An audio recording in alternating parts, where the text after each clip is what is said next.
आज सकाळी 11 वाजता आपल्या देशाच्या अर्थमंत्री माननीय निर्मलाजी सीतारामन यांनी याचा 9वा अर्थसंकल्प आपल्यासमोर ठेवला. अतिशय विकासाभिमुख आणि विकसित भारताच्या दृष्टीने अतिशय महत्त्वाचा, त्या दृष्टीने पावले टाकणारा असा हा अर्थसंकल्प हा होता. भारताचा सर्वांगीण विकासाभिमुख अर्थसंकल्प युवा शक्तीसाठी होता. मोठा बजेट युवा शक्तीसाठी ठेवण्यात आलेला आहे. गरीब कल्याणासाठी भरीव तरतूद त्याच्यामध्ये आहे. सबका साथ, सबका विकास, सबका विश्वास अशा पद्धतीने हा बजेट आहे. लोकांच्या, सर्वसामान्य नागरिकांच्या सर्वांची इच्छा पूर्ण करणारा असा हा बजेट आहे. या बजेटमध्ये अनेक गोष्टी आहेत. सर्वसमावेशक असा हा बजेट आहे. समाजातल्या प्रत्येक घटकाला फायदा देणारा, त्याच्यासाठी उपयोगी असा हा बजेट आपण आज या ठिकाणी बघितलेला आहे. विशेष करून बायोफार्मा क्षेत्राला प्रोत्साहन देणारा. पंखा बंद करू टाका.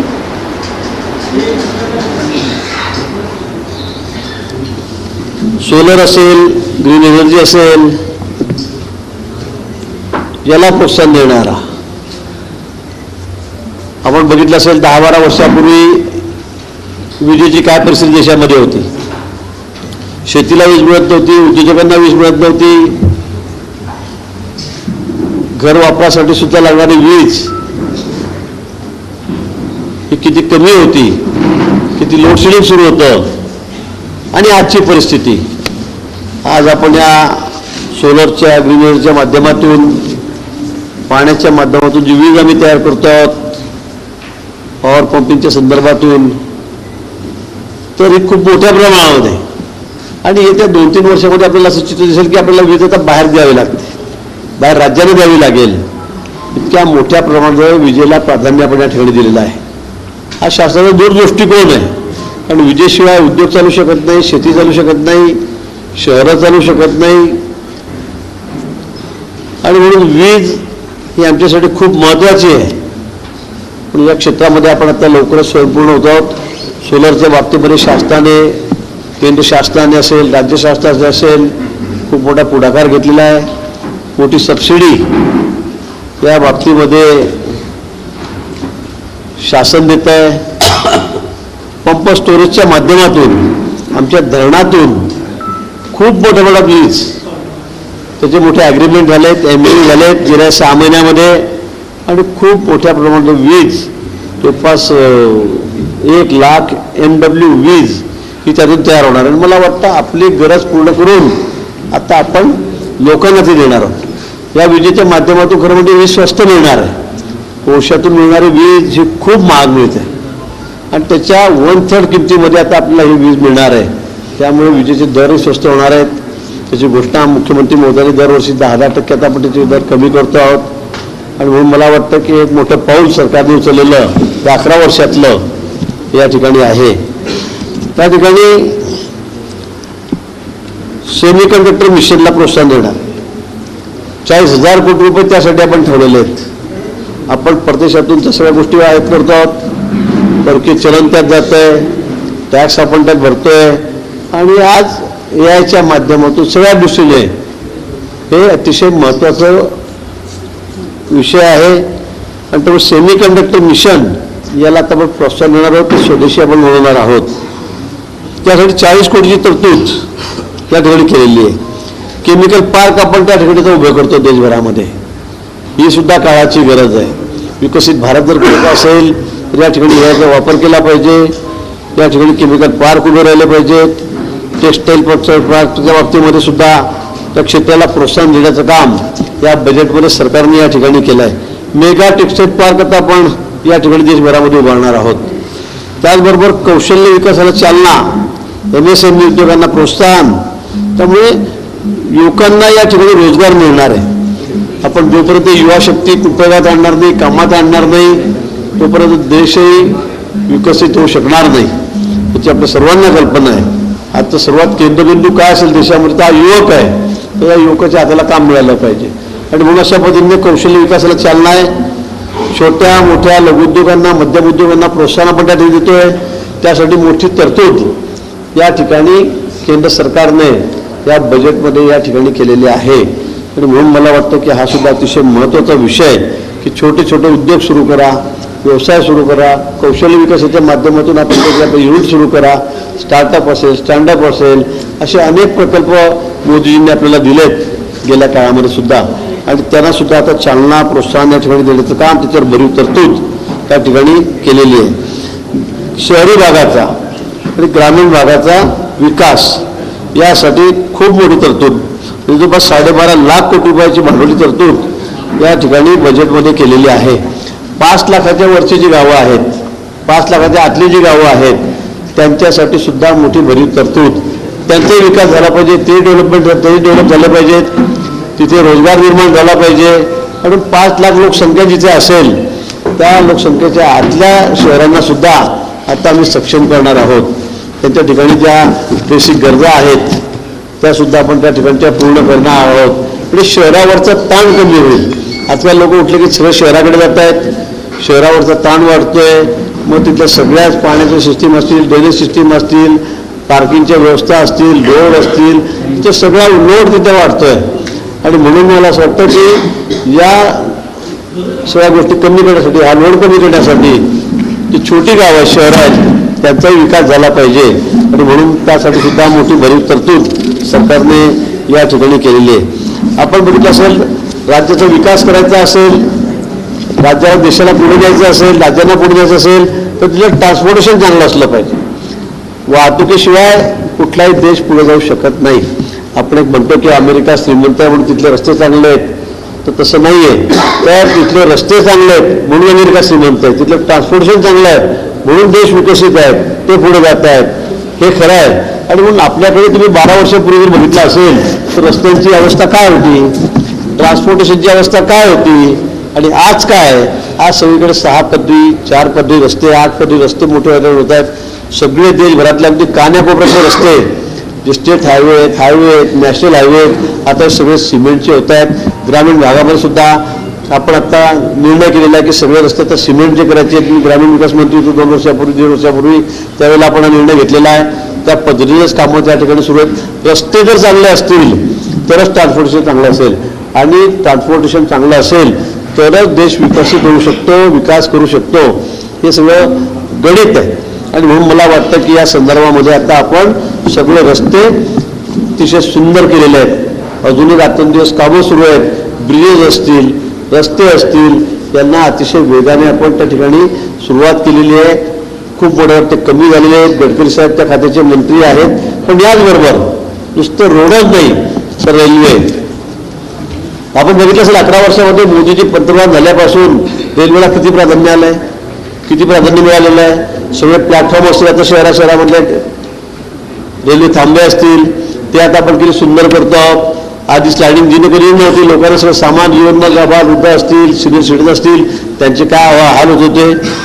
आता आपण तसं केलेलं नाही, फक्त पायऱ्याच ठेवलेलं नाही, त्यांना चढायला उतरला आपण ते स्लायडिंग हे केलेले आहेत. आता ऑटोमॅटिक इलेक्ट्रिकचे आपण स्लायडिंग आपण स्टेअरकेसेस केलेले आहेत, ते जिने केलेले आहेत. त्यामुळे आता शहरामध्ये आपण जसं ठरवला पूर्वी जायचो त्यावेळेला त्या स्लायडिंग बघायचो ऑटोमॅटिक, त्यावेळेला बघून आश्चर्य वाटायचं की ऑटोमॅटिक आपण वर चाललोय, खाली चाललोय. पण आता ते आपल्या देशात व्हायला लागले. सगळे प्लॅटफॉर्म आता दुरुस्त होत आहेत. बॉम्बेच्या CST पासून छत्रपती शिवाजी महाराज टर्मिनलपासून सगळीकडे सगळ्या मोठ्या शहरांमधले आता आपण प्लॅटफॉर्म आता बदलायला लागलेले आहेत. ते आपण अतिशय सुंदर करतो आहे, स्वच्छ करतोय, ते आपण त्या ठिकाणी बघतायत. मोदीजी पंतप्रधान झाल्यानंतर आपण बुलेट ट्रेन आणली, नवीन त्या ठिकाणी आपण आता लाईन टाकलेल्या आहेत. आणि आता त्याबरोबर बुलेट ट्रेन आपल्याकडे आली, फास्ट ट्रेन आपल्याकडे आलेल्या आहेत. आता त्याचबरोबर आता हायस्पीड ट्रेन सुद्धा यायला आता सुरुवात झालेली आहे. मला वाटतं या ठिकाणी आता तर नवीन ट्रेन कुठलं नाव आहे त्याचं आता कृषी क्षेत्रासाठी मला पूर्ण करू द्या मला वाटतं का हायस्पीड ट्रेन आता या ठिकाणी आपल्या देशामध्ये या सुरुवात झालेली आहे.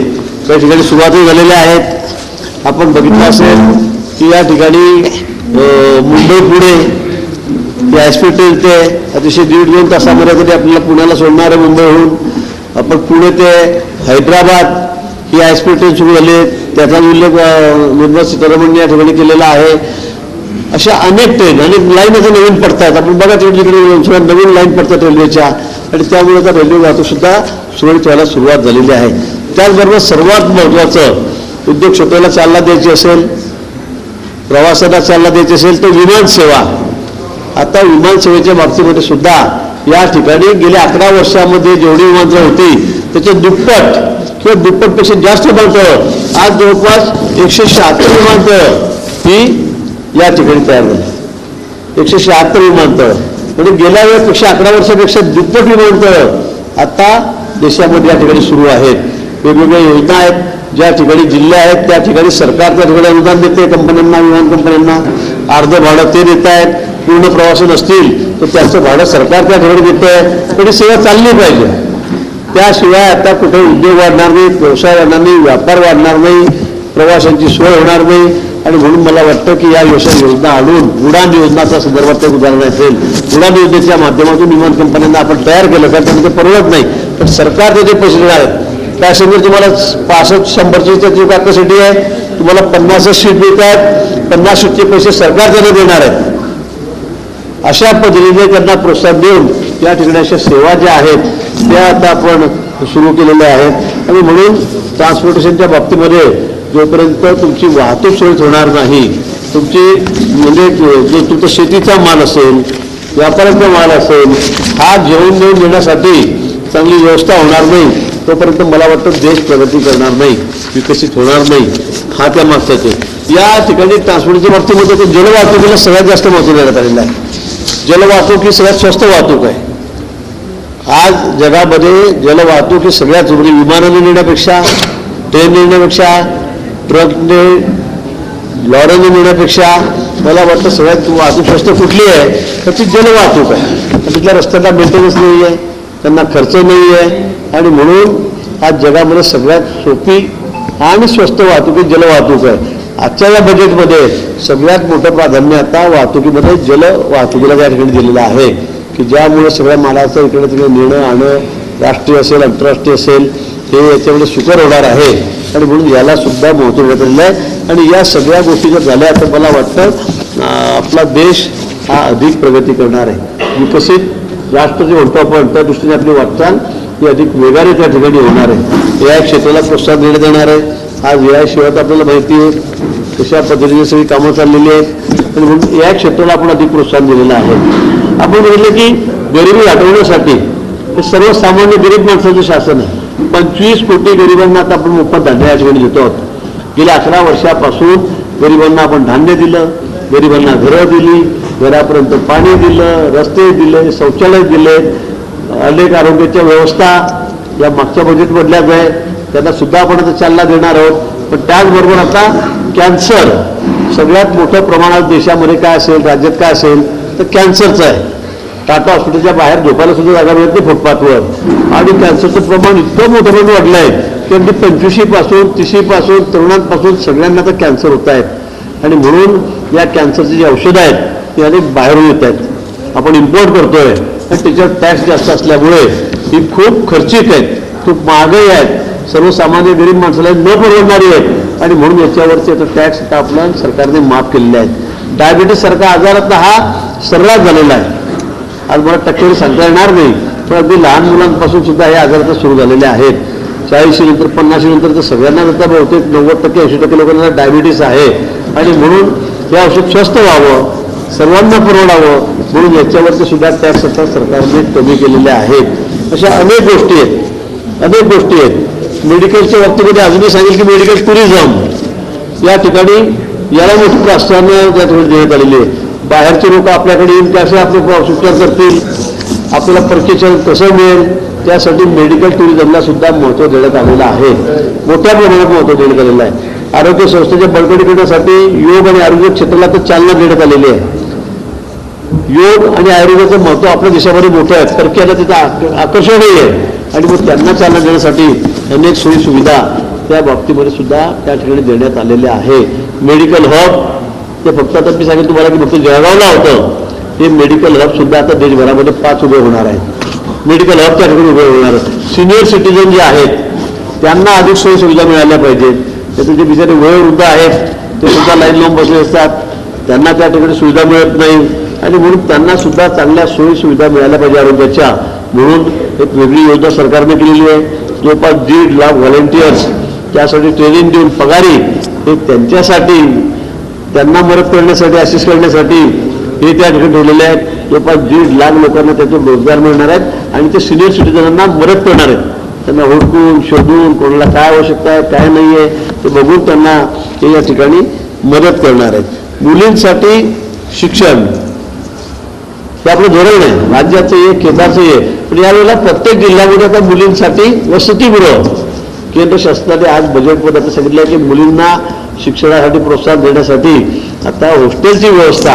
ग्रामीण भागातल्या मुली असतात पण शहरात जाऊ शकत नाही, गेल्या तर मग त्याला तिथलं भाडं पुरवत नाही, तिथले हॉस्टेल प्रायव्हेट असतात ते पुरवत नाही आणि म्हणून त्यांना आता वसतिगृहाची व्यवस्था, मोफत वसतिगृहाची व्यवस्था सरकारने आता या ठिकाणी केली आहे. त्यासाठी मोठं प्रावधान मोठं बजेट सरकारने या ठिकाणी ठेवलेलं आहे.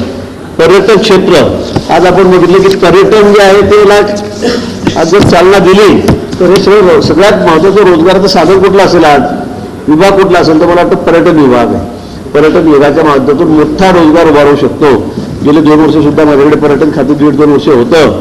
मी त्यात बघितलं की पर्यटन क्षेत्राच्या माध्यमातून युवकांना विशेष करून युवकांनाच नाही अनेक लोकांना म्हणजे ज्या ज्या ठिकाणी पर्यटन उभं राहतं त्या ठिकाणी अगदी छोट्या मोठ्या दुकानांपासून टप्प्यांपासून चहाच्या टप्प्यांपासून दुग्ध व्यवसाय करणाऱ्या लोकांपासून घरकाम असेल, झाडझूड करणारे असतील, लॉन्ड्री असेल, सगळ्यांनाच त्या ठिकाणी काम मिळत असतं.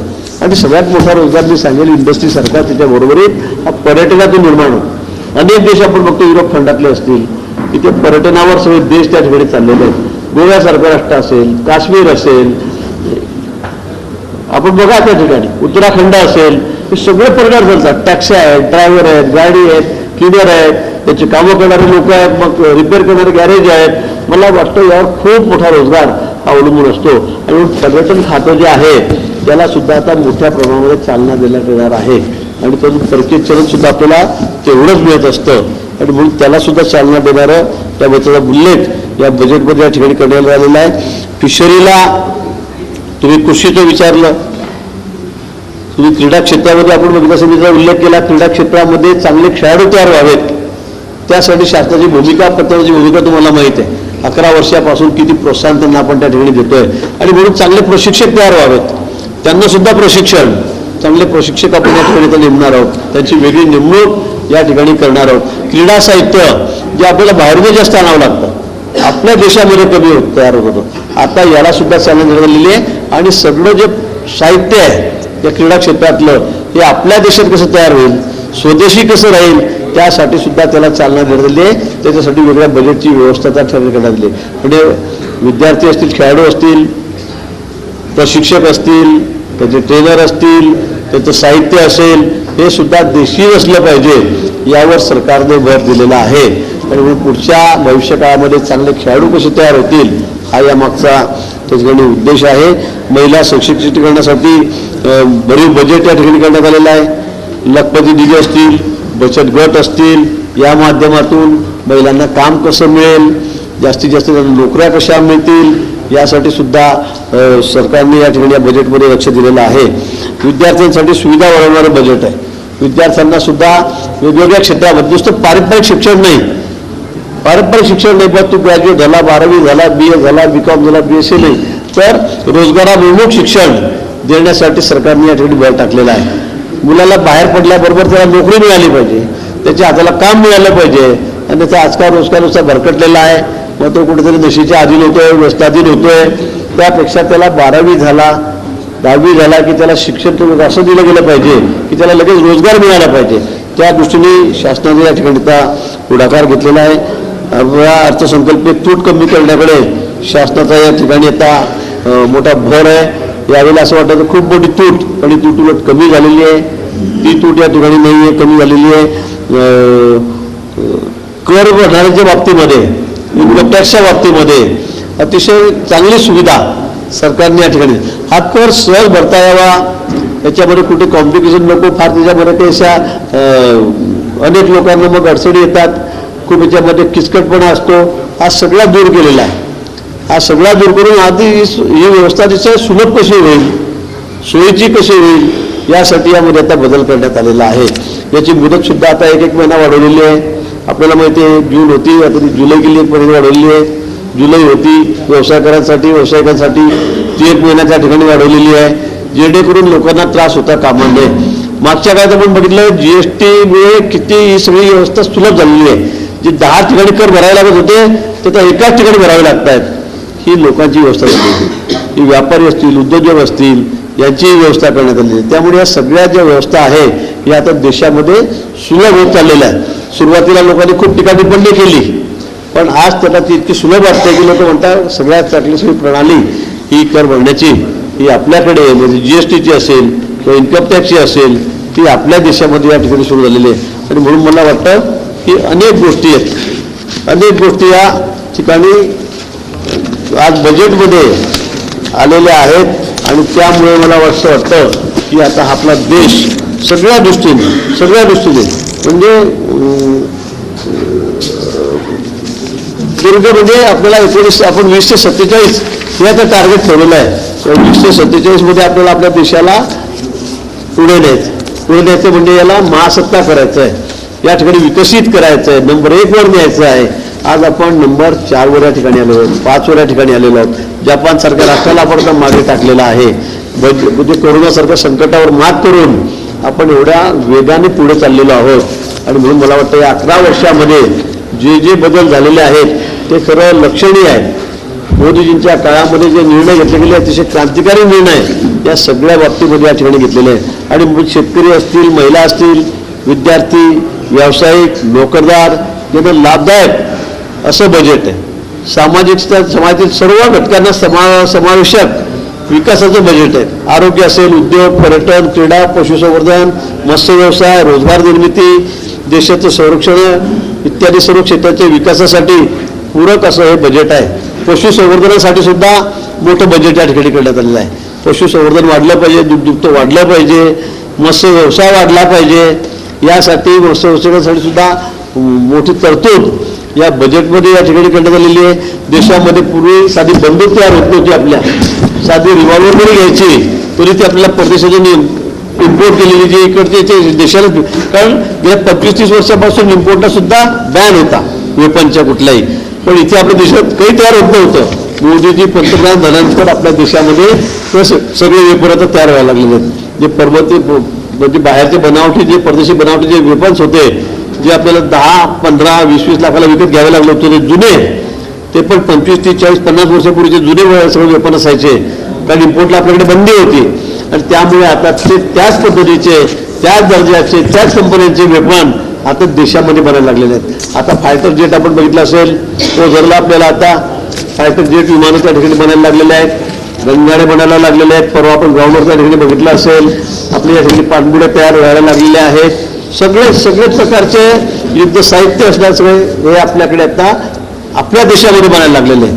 आपण कधी इम्पोर्टर होतो, आता आपण एक्सपोर्टर झालेलो आहोत। मेडिकल क्षेत्रामध्ये सुद्धा आपण इतकी क्रांतिकारी बदल आता झालेला आहे, एवढी पॉलिसी आपण आता लिबरल ठेवलेली आहे की आपल्या देशामध्ये सगळ्यांना मेडिसिन पुरवून, कोरोनाच्या काळामध्ये आपल्याकडे काही बनत नव्हतं, पण आता या 5-7 वर्षामध्ये त्याला सुद्धा एवढी चालना मिळालेली आहे की आता आपण एक्सपोर्टर बनलेलो आहोत। आपण सगळं मेडिसिन जगभरामध्ये आता आपण एक्सपोर्ट करतो। मला वाटतं ही सगळी 11 वर्षातली किमया आहे, ही भाजपची किमया आहे, या शासनाची किमया आहे, ही मोदीजींची किमया आहे।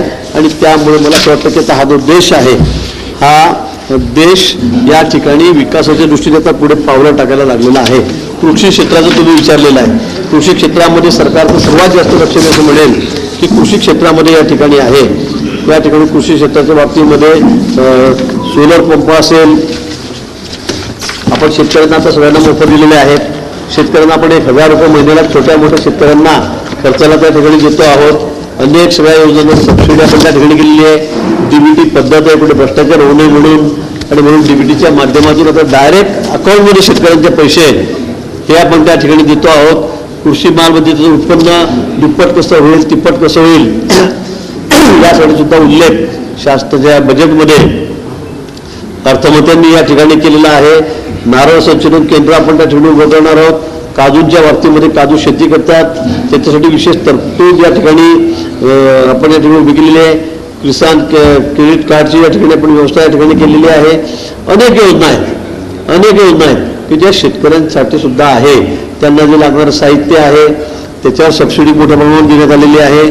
ट्रॅक्टर असेल, वेगवेगळे गहू कापणारे मशीन असतील, मका काढणारे ऑटोमॅटिक मशीन असतील, त्यांना आपण चालना दिलेली आहे. त्यांना मोठी सबसिडी या ठिकाणी दिलेली आहे. टेक्स्टाईल पार्क, कापसावर प्रक्रिया, विशेष करून शेती उत्पादन जो माल आहे त्याच्यावर प्रक्रिया करणारे कारखाने जे आहेत त्यांना सुद्धा या ठिकाणी आता आपण मोठी सबसिडी या ठिकाणी बजेटमध्ये जाहीर केलेली आहे. अनेक गोष्टी आहेत की त्यात शेतकरी सुद्धा महत्त्वाचा केंद्रबिंदू आपण मानलेला आहे. युवक हा केंद्रबिंदू मानलेला आहे. महिला या केंद्रबिंदू मानलेल्या आहेत. मला वाटतं अतिशय सुंदर असा बजेट, अतिशय विकासाभिमुख असा बजेट निर्मला सीतारामन यांनी या ठिकाणी मांडलेला आहे. त्यामुळे आपण निश्चित आपण बघा, आपण 2047 मध्ये ज्यावेळेला देशाची 100वी पूर्ण करू, ज्यावेळेला आपण गोल्डन ज्युबिली साजरी करू, त्यावेळेला हा देश हा जगातला सगळ्यात मोठा देश, सर्वश्रेष्ठ देश, विकसित देश म्हणून या ठिकाणी पुढे येणार. बोला. मत्स्य उत्पादनाव्यतिरिक्त फारसं शेतीला काही मिळालेलं नाहीये. मला वाटतं शेतीसाठी आता आपण टेक्स्टाईल पार्कच्या गोष्टी केल्या आहेत. आता मोठे टेक्स्टाईल पार्क देशामध्ये, सगळ्यात मोठे टेक्स्टाईल पार्क देशामध्ये होणार आहेत याची गोष्ट या ठिकाणी मध्ये केलेली आहे. काजू उत्पादक शेतकऱ्यांसाठी या ठिकाणी मोठी योजना या सरकारने या ठिकाणी आणलेली आहे. मत्स्य उत्पादनाला सुद्धा या ठिकाणी चालना या ठिकाणी सरकारने या ठिकाणी दिलेली आहे. शेतकऱ्यांच्या बाबतीत तुम्ही बघतात पाण्याचे व्यवस्थापन किती करतोय. आज पाण्याचा उल्लेख नसला तरी पण मागच्या बजेटमध्ये नदीवर प्रकल्पाला सगळ्यात जास्त महत्त्व दिलेलं आहे. आपल्या विदर्भामध्ये आता आपण जवळपास 1,25,00,000 रुपये कोटीची योजना SLTC म्हणून मंजूर झालेलं आहे. आता मी तिला प्रमा दिली या महिन्यामध्ये, पुढच्या महिन्यामध्ये बहुतेक पैका महिन्याच्या तिला प्रमा मिळेल. त्या कामाला सुरुवात होणार आहे. त्यातून खूप मोठी 11-12 लाख हेक्टर जमीन ही सिंचनाखाली त्या ठिकाणी येणार आहे. दुष्काळी भागात सगळा दुष्काळ दूर होणार आहे. इकडे सुद्धा कोकणामध्ये त्या ठिकाणी उत्तर महाराष्ट्रामध्ये या ठिकाणी योजना आपण रिव्हर लिंकिंगच्या माध्यमातून या ठिकाणी आणतो. आणि मला वाटतं येणाऱ्या 2-3 वर्षामध्ये 3 वर्षामध्ये या योजना आपण पूर्ण करतो आहोत. नळगंगा आहे, दमणगंगा आहे, नारपार आहे, या सगळ्या योजना आपण कोकणातलं पाणी जे समुद्रामध्ये जातं आहे ते मराठवाड्यामध्ये आता आपण ट्रान्सफर करतोय. मराठवाड्यामध्ये आपण अनेक TMC पाणी, मला सगळं पण मोठ्या प्रमाणामध्ये पाणी हे आपण तिकडे नेतोय. हे सगळं शेतकऱ्यांसाठी, हे सगळं उद्योगधंद्यांसाठी आहे. जोपर्यंत उद्योगांना पाणी मिळत नाही तोपर्यंत उद्योग पूर्ण होणार नाही. शेतकऱ्यांना पाणी मिळणार नाही तोपर्यंत शेती चांगली होणार नाही, विकसित होणार नाही. आणि म्हणून सगळं शेतकऱ्यांसाठीच आहे. सगळ्यात मोठा खर्च देशामध्ये आपण आता शेतकऱ्यांसाठी करतोय. हमीभाव आता आपण वाढवून दिलेले आहेत. हमीभाव जे आहेत, मिनिमम सपोर्ट प्राईस MSP, हे आता यावर्षी गेल्या वर्षी सरकारने वाढवून दुप्पट करून दिलेले आहेत. आणि त्यामुळे शेतकऱ्यांची सुद्धा काळजी सरकारला आहे. कारण हा कृषीप्रधान देश आहे. जोपर्यंत आम्ही शेतकऱ्यांना प्राधान्य देणार नाही, शेतीला प्राधान्य देणार नाही, तोपर्यंत देशाची प्रगती होणार नाही. याची कल्पना या सगळी कल्पना ही या ठिकाणी सरकारला आहे. आणि म्हणून सगळे घटक, एकही घटक समाजातला, अपंगांपासून गरिबांपासून सगळे घटक याचा विचार सरकारने या बजेटमध्ये केलेला आहे. कुंभमेळ्याची तरतूद बजेटमध्ये नसते, पण आपल्याला जे जे पाहिजे, आपण जी जी मागणी केली ती सगळी या ठिकाणी मंजूर झालेली आहे. म्हणजे आपण आता तात्काळ सांगितलं, आपण आता 4 महिन्यापूर्वी ठरवलं की आपल्याला रिंग रोड करायचा आहे. केंद्र सरकारने 3,500 कोटी रुपये आपल्याला देऊन टाकलेले. तिथे कोणाचं काही सांगितलं की काल मंत्री आले होते, टुरिझम मंत्री, त्यांच्याकडे आपण जो प्रस्ताव दिला आहे तो म्हणजे लगेच मंजूर करतो. 750 कोटी रुपयाचा प्रस्ताव. त्यासाठी कुंभमेळ्यात की बजेटमध्ये इथे प्रोव्हिजन करण्याची या ठिकाणी गरज नसते. त्या खात्यांना तेवढा अधिकार आहे, कारण आपली रक्कम काही एवढी मोठी नाही आहे. त्यामुळे मला असं वाटतं की बहुतांशी खर्च हा राज्य सरकारच करतं आहे आणि जे जे काही शेअर्स केंद्र सरकारचे असतील त्यांनी आपल्याला आधी देऊ केलेले आहेत आणि ते कामं आता सुरू झालेले आहेत. त्यामुळे कुंभमेळ्यासाठी काही वेगळी काही बजेटरी करावी केंद्राच्या बजेटमध्ये तशी आवश्यकता नसते. मला वाटतं आपण इंडिव्हिज्युअल बनण्यासाठी किंवा आम्हाला काय दिलं केंद्राच्या बजेटमध्ये हा रस्ता दिला का, हा आता रेल्वे मार्ग आपल्याला दिलेला आहे, पण ह्या ज्या सगळ्या योजना आहेत त्या सगळ्या सर्वसमावेशकच आहेत. या योजनेतून सर्वांनाच फायदा होणार आहे. विद्यार्थ्यांना होणार आहे तर काही काही ठराविक भागातल्या होणार नाही. दुग्ध उत्पादक असेल त्याचा सगळा फायदा सगळ्या लोकांनाच आहे. टेक्स्टाईलचा फायदा आपल्याला जास्त होणार कारण आपल्याकडे जास्त कापूस आहे त्या ठिकाणी होणार आहे आणि म्हणून मला असं वाटतं की या योजना सर्वसमावेशक आहे. एखादा जिल्हा एखादा प्रदेश याकडे लक्ष ठेवून नाही तर मला वाटतं आता विमानसेवा इथे सुरू झाल्यात. आज नाशिकवरून किती विमानं उडत आहेत, जळगावमधून 10 शहरामध्ये विमानं जात आहेत. हे कसं कोणासाठी आपल्या सगळ्यांसाठीच आहे आणि तशी माफक दरामध्ये 2 आणि 3 हजार रुपये तिकिटामध्ये जे एसीचं तिकीट रेल्वेचं फसतं त्यापेक्षा कमी किमतीमध्ये रेल्वेची सेवा आता विमानाची सेवा आपल्याला मिळते. तर या सेवा सगळ्यांसाठीच आहेत. आता या ठिकाणी जलवाहतूक सुरू होईल. आता आपला हा मार्ग सुरू झाला आहे नागपूर मुंबई. कशासाठी कोणासाठी शेतकऱ्यांसाठीच आहे. याचा फायदा आपल्यालाही होणार आहे. डायरेक्ट माल त्या ठिकाणी समुद्रावर जाईल, त्या ठिकाणी तो लोड होईल, तो परदेशात जाईल. हा फायदा कोणाला आहे? हा सगळ्या शेतकऱ्यांनाच फायदा आहे, हा सगळ्या जिल्ह्यांनाच फायदा आहे राज्यातला. केंद्राचा अर्थसंकल्प झाला मात्र महापालिकेचा अर्थसंकल्प सादर करण्याची संधी कोणाला देणार? काय काय नावं ठरली? महापौर आणि स्थायी समिती. आता आगे स्पष्ट झाला का? अरुत्तरित अजून मला वाटतं 6 तारखेला महापौर ठरतील. सगळे जे जे काय असतील उपमहापौर असतील, खाते असतील, त्यांच्याकडून प्रमुख असतील, विभागाचे वेगवेगळे ते ठरतील, स्टँडिंग कमिटीचे चेअरमन ठरतील. अजून त्या बाबतीत चर्चा झाल्याने मी आता इथून मुंबईला निघालेलो आहे. या बाबतीमध्ये मी माननीय मुख्यमंत्री मोदयांची, माननीय आमचे रवींद्र चव्हाण आहेत अध्यक्ष, त्यांच्याशी चर्चा होणार आहे. कारण सगळ्या ठिकाणी हे सगळे पद चर्चा करून ठरवावी असं ठरलेलं आहे. त्यामुळे त्याच्याशी चर्चा करून आम्ही या ठिकाणी लवकरच नावं जाहीर करू. शिंदे सेना आणि राष्ट्रवादीला सोबत, शिंदे सेना आणि राष्ट्रवादीला पण सोबत घ्यायचं चाललंय महायुतीमध्ये सतत. मी आपल्याकडेच ऐकतो फक्त वाचतोय आपल्या चॅनलवर की असं चाललंय, आमचा आग्रह आहे त्यांना म्हणून, पण असं कुठेही बोलणं झालेलं नाही. तुम्ही म्हटलं का? बैठक दर महिन्यातून एकदा होती आमची, तर ते बोलले. कोण? शेंडेवाले. नाही ते काय म्हणतात आमचं ते म्हणतात अध्यक्ष बोलले म्हणून मी म्हटलं. मला वाटतं असा कुठलाही प्रस्ताव आमच्याकडे आलेला नाही. आम्ही या ठिकाणी अतिशय मोठ्या बहुमतामध्ये या ठिकाणी आहोत. आम्हाला कुठेही कुणाचं म्हणजे कुबड्यांची गरज आहे. थोडक्यात आपण ती भाषा बोलतो की कोणाच्या कुबड्या घेतल्या तशी आम्हाला कुबड्यांची गरज त्या ठिकाणी.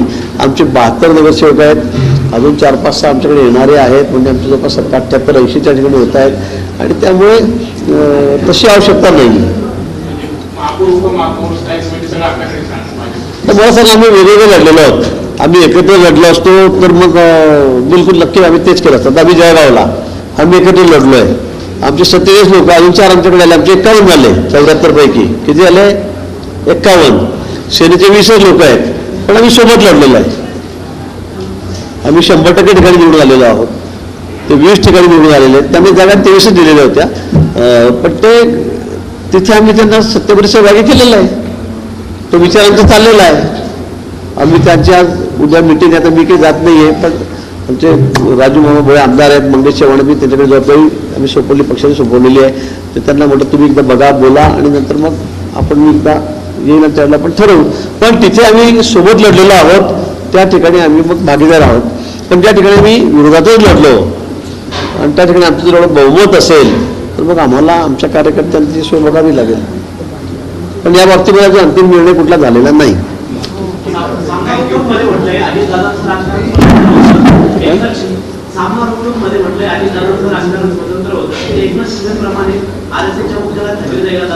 मी काही सामना घेऊन वाचत नाही. मी पाहिला मी सामना कसा असतो म्हणतो, तो भेडे घेऊन ते सामना बघितला नाही आतापर्यंत. काय सामना काय ते काही नाही. त्यांना काय ते उद्धवजींना पंतप्रधान पदाचं मटेरियल म्हणतात, तर आपण काय करतो मग त्यांना? आता ते म्हणतात उद्धवजी पंतप्रधान पदाचं मटेरियल आहेत. आता हे काय वाचायचा विषय आहे का? त्यांना म्हणून काय म्हणत असेल. राज ठाकरेंनी देखील काल ट्विट केले आहे. राज ठाकरेंनी देखील ट्विट केलेलं आहे की मराठवाड्यात बाकीचा जो पक्ष आहे त्याचा अध्यक्ष हा पटेल नसावा, पाटील मला असं वाटतं की आपण दुसऱ्याच्या पक्षात काय असावं काय नसावं कोणी काय करावं हे बघण्यापेक्षा आपल्या पक्षाचं काय चाललंय. आता जे 2-4-5 नगरसेवक आले ते सोडून चालले गेलेत. मला एक याचं का अशी फजिती होते हे आपल्या पक्षाकडे बघतच नाही. हे इकडे काय चाललंय तिकडे काय चाललंय, भाजपात काय चाललंय राष्ट्रवादीत काय चाललंय. मला वाटतं त्यांनी जर आपल्या स्वतःच्या पक्षाकडे जर लक्ष दिलं तर 10-5 लोक तरी टिकून राहतील त्याच्यामध्ये आलेले निवडून. आमदार तर येत नाही, नगरसेवक थोडेफार आलेले आहेत, कुठे काय कोणी बघतच नाही. आपल्याकडे किती आलेले त्यांचे आता एक आलेला आहे. आता तो म्हणजे बोलतो मला घेऊन टाका. आता काय करणार आम्ही त्याला. मला वाटतं त्यांनी आपल्या पक्षाकडे लक्ष घालावं. दुसऱ्या पक्षाचं काय असावं काय नसावं हे तुम्ही कशाला बघतायत. तुमच्या सगळ्या वागण्यामुळे तुमच्या पक्षाच्या सगळ्या निर्णयामुळे बघितलं नाही का शिवसेनेमध्ये उद्धवजीची अवस्था काय झालेली आहे. तेच अध्यक्ष मुलगाच अध्यक्ष तो सुप्रीमो आता या सगळ्या परिवारवादाला लोक कंटाळलेले आहेत. म्हणून त्यामुळे मला वाटतं की कोणी कोणाकडे काय व्हावं त्यापेक्षा तुमच्या पक्षात आता आपण एक झालेला आहोत दोन्ही सेना तुमच्यामध्ये काय त्रुटी ते तपासून बघा. सुरेंद्र पवारांना अर्थमंत्री देण्यात आलं, सुरेंद्र पवारांना अर्थ खातं देण्यात आलेलं आहे. नक्की काय म्हणजे राष्ट्रवादीचीच मागणी की काय नाही. नाही मला वाटतं त्यांनीच सांगितलं. मला माहित नाही त्या बाबतीत. मी आपलं जातो मी इथं गेलो नाही मुंबईला 4 दिवस झाले. मी फक्त बारामतीला 2 दिवस होतो. पण त्यांनी स्वतःच विनंती केली. आपणच दाखवतात ते त्याचे प्रमुख जे आहेत भुजबळ साहेब आहेत, तटकरे साहेब आहेत, प्रफुल्ल पटेल जे आहेत हे सगळे गेले होते की बाबा साहेबांनी ते सांगितलं की तुम्हीच ते खातं सांभाळा आणि तुम्हीच बजेट मांडा हे तुम्हीच सांगतायत. आता त्यामुळे तर मी काय बोलावं परत. अजित पवार यांच्या निधनामुळे जिल्हा परिषद निवडणुकांमध्ये मुख्यमंत्री प्रचार सभा घेणार नाही असं त्यांनी ठरवलेलं आहे. काय वाटतं आपल्याला एकूणच एका बाजूला असं होतंय आणि एका बाजूला मात्र हा खरं म्हणजे हा निर्णय मी पहिल्या दिवशीच केला. आम्ही सोबतच सगळे बारामतीला होतो, पुण्याला होतो. त्या ठिकाणी रवींद्र चव्हाणजी होते, बावनकुळे पडतो, मी पण होतो. आम्ही 7-8 जण सोबतच होतो 2 दिवस. त्या दिवशी आम्ही ठरवलं की बाबा एवढं मोठं दुःख आहे, एवढा मोठा आपला मित्र गेला, एक नेता गेला आणि त्यामुळे आता परत आपण एकमेकावर टिप्पणी करायची टीका करायची त्यापेक्षा आता सभा घेऊ नका. स्थानिक नेत्यांनी त्या ठिकाणी तुम्ही काही सभा घ्या बैठका घ्या पण मी घेणार नाही असं मुख्यमंत्र्यांनी सांगितलं. मला वाटतं ते एक राजकारणातले जे आपण एक प्रोटोकॉल म्हणतो त्या दृष्टीने हा निर्णय मला वाटतं योग्य. त्यानंतर घडामोडी अशा घडल्या दुसऱ्या दिवशी की त्या अनकलनीय आहेत. पण त्या निर्णय तर झालेले आहेत, काही कारणं आहेत, त्यामुळे त्यांना ते करावं लागलं. पण आम्ही निर्णय घेतलेला आहे मुख्यमंत्री मोदयांनी की मी 5 तारखेपर्यंत कुठलीही सभा घेणार नाही, जाहीर सभा घेणार नाही. एबीपी माझा, उघडा डोळे बघा नीट.